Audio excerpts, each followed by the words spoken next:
Olá, turminha! Tudo bem com vocês? Hoje nós vamos usar o nosso livro APES Interdisciplinar Terceiro Ano.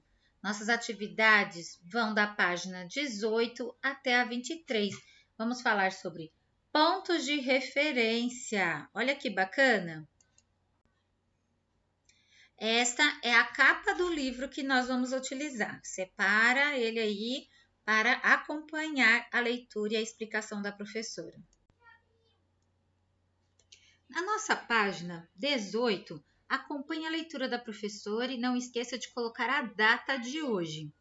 Percursos e pontos de referência.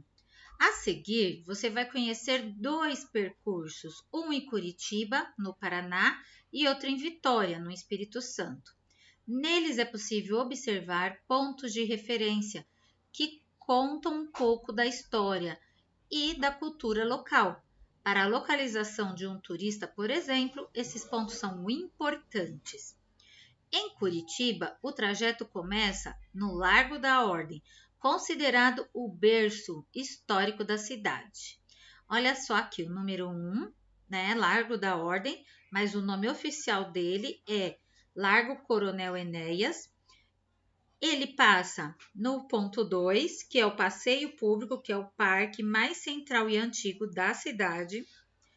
No ponto 3, nós temos o Teatro Guaiara, que é um dos maiores e mais importantes do país.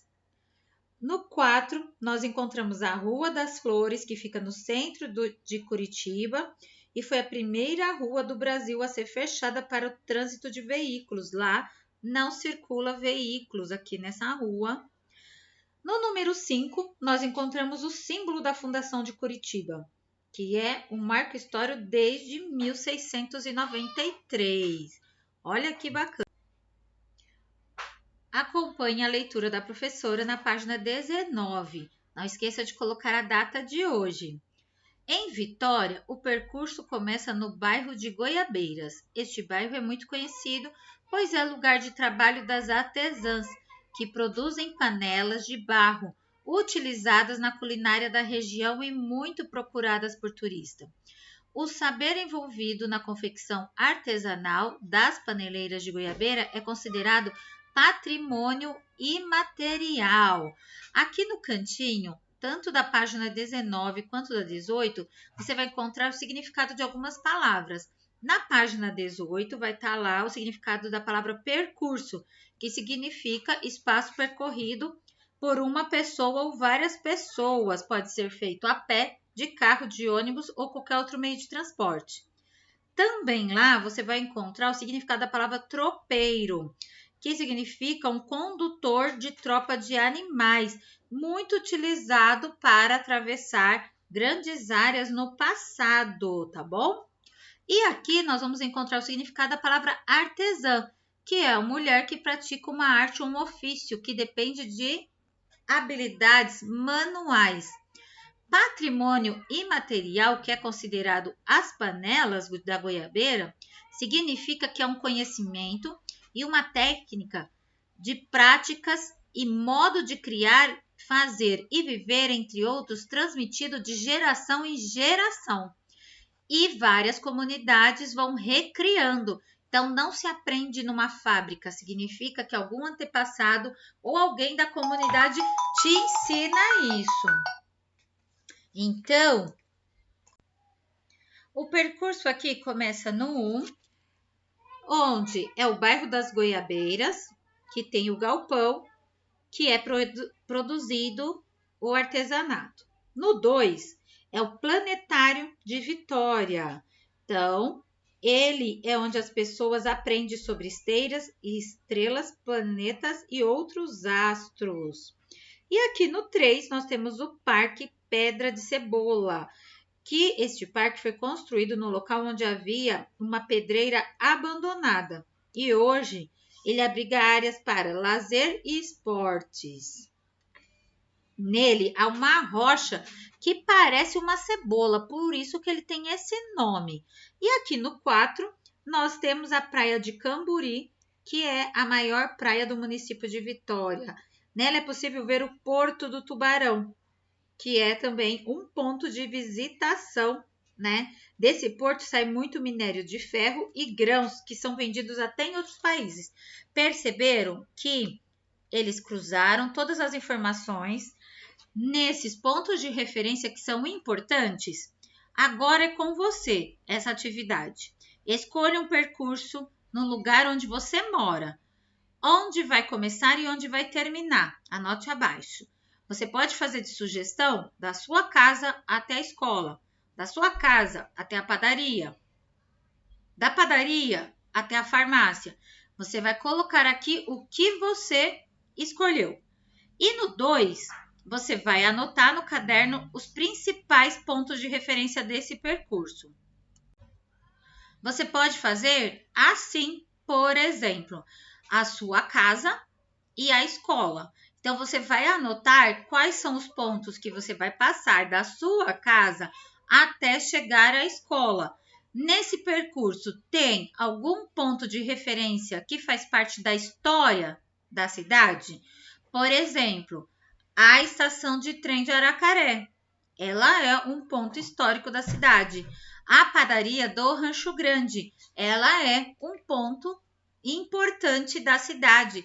As pessoas paravam nessa padaria para se alimentar, banhar, para continuar o percurso lá no início, antes, quando ainda não tinha sido construído a estação de trem. Então, lá era um ponto de encontro das pessoas, dos carroceiros, para estar transportando. Você sabia desses detalhes?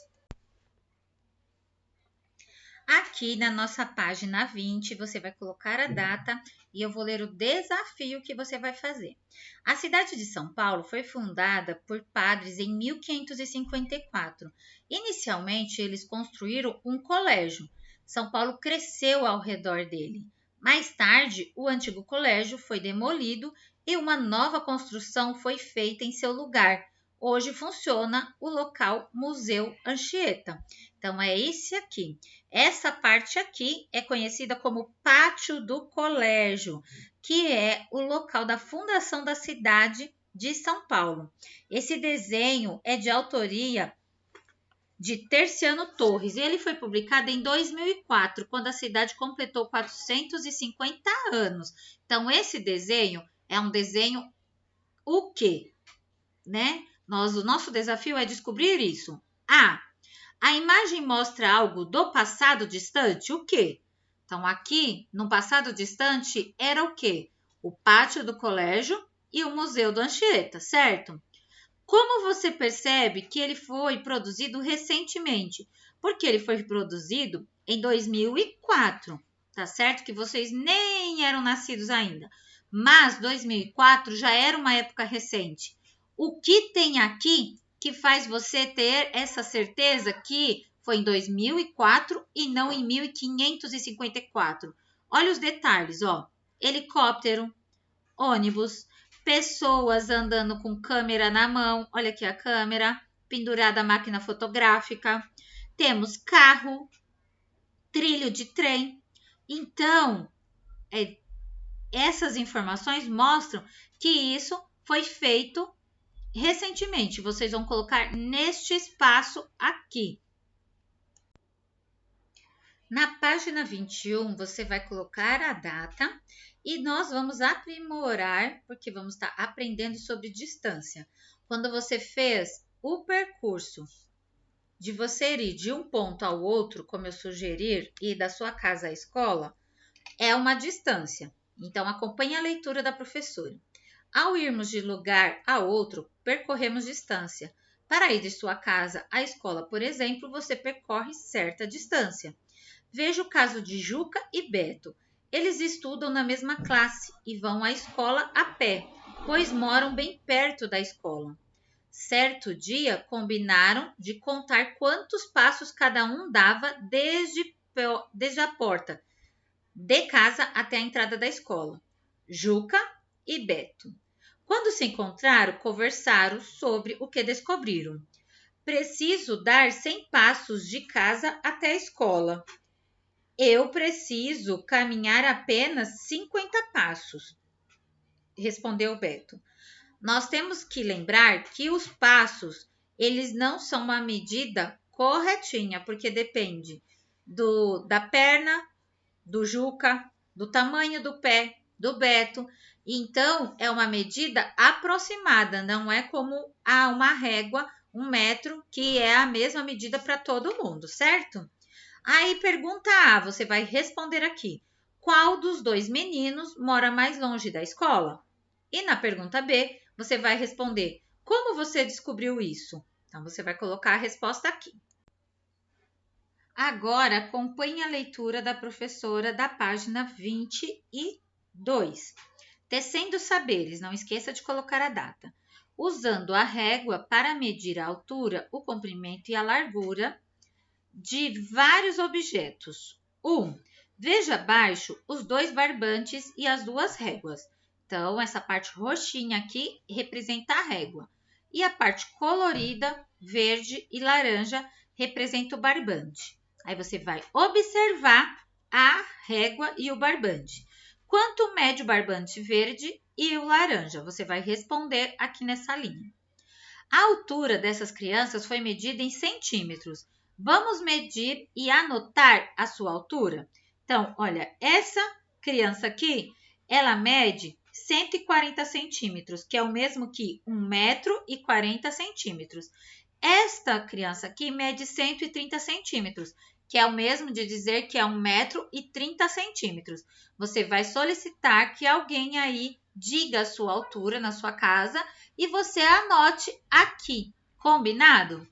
3. Observe o tamanho do lápis e como eles estão representados na malha quadriculada.